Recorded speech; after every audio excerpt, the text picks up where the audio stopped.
and the mayor. Let's see if we can get some of our elected leadership. And in the back, please let people walk by. We don't want to obstruct.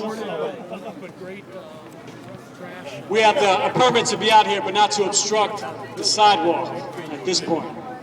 So let's see if we can get Kwame Brown up here as well. Muriel Bowser. Oh, here he is, okay. So this is a very important moment for us. What we do today and over the next few weeks will determine the direction of this movement, the District of Columbia, and our relationship with the U.S. Congress. I think all of you know that over the past few months, the District of Columbia has been a target of people who have assumed leadership in the House of Representatives. And we knew that they were going to come after us, right? Yes. But what we didn't know or fully appreciate was the degree to which our allies would sell out the District of Columbia. Yes. And that's what happened last week. When the President of the United States turned to Speaker Boehner and said to him, "John, I will give you D.C."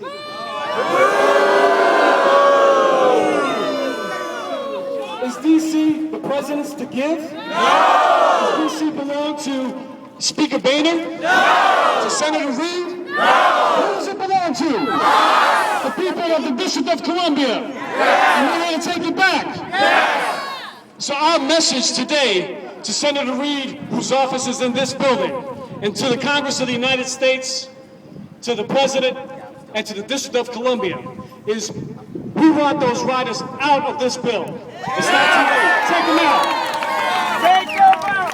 Take them out. You know, there's a perception that if you have legislative power, then that's what counts, right? That the District of Columbia can't fight back enough.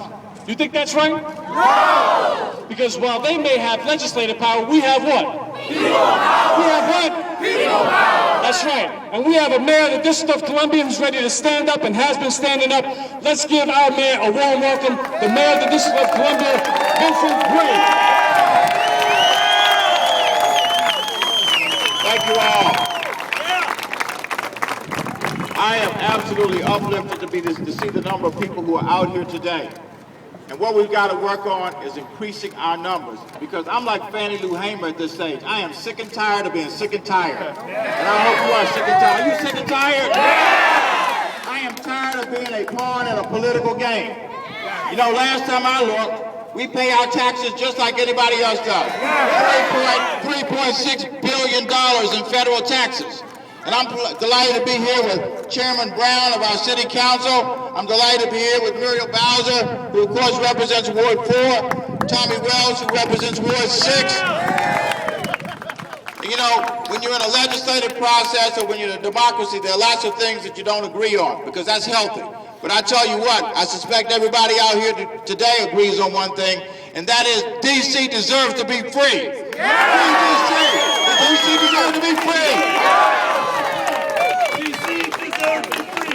I think this is an absolute travesty.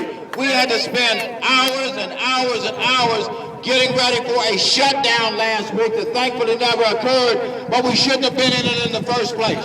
Because all we wanted was to be able to spend our own money. Why is it that somebody should be able to reach in my pocket and say, I want to see how much money you have in there. Oh, you have $1? Well, it may be your money, but I'm going to tell you how to spend it. I am sick and tired of being treated that way in the District of Columbia. We have 600,000 people who live in this city. We have 600,000 people who pay their taxes every day. We have 600,000 law-abiding citizens, and there's absolutely no rational reason for us to be treated this way. Last time I looked, and I learned this a long, long time ago, this country was founded on the basis of resistance to taxation without representation. If this isn't taxation without representation, I don't know what is.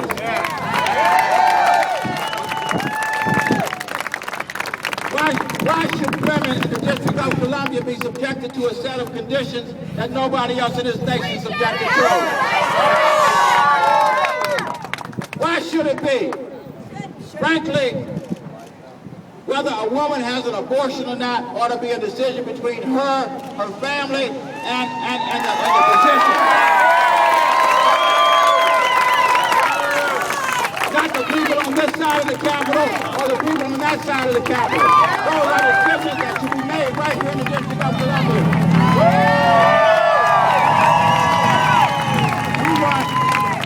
We want our kids educated just like anybody else. But frankly, if we want a voucher program, we should make that decision ourselves. And we know from experience that there are more than 200 states and cities around the country that have successful needle exchange programs. So why are we debating that?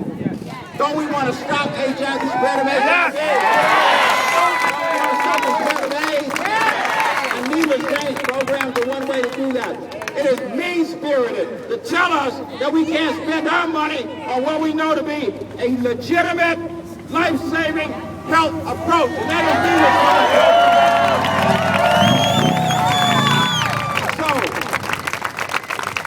exchange. I urge us not let today be a single moment. We need to resolve today to do whatever we have to do every day.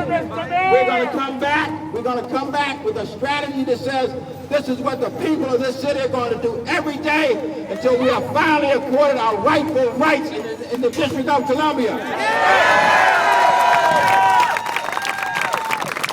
We want to be able to approve our budget, don't we?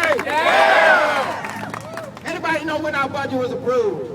Last June, on time, by the mayor and by the council of the District of Columbia. And it was sent up here to the Hill last September. And when it got here, it was approved by several committees. Now the whole thing is being reopened again when it shouldn't have been here in the first place. And so it is time for the people of this city to be treated with respect. And I ask us to stand up for respect for the 600,000 citizens of the District of Columbia. And if I might here, can I introduce the candidate? I'd like to ask Chairman Brown if he would come up. We've been joined also by Michael Brown, who's been such an advocate on statehood. Please join me in welcoming Chairman of the Council, Kwame Brown.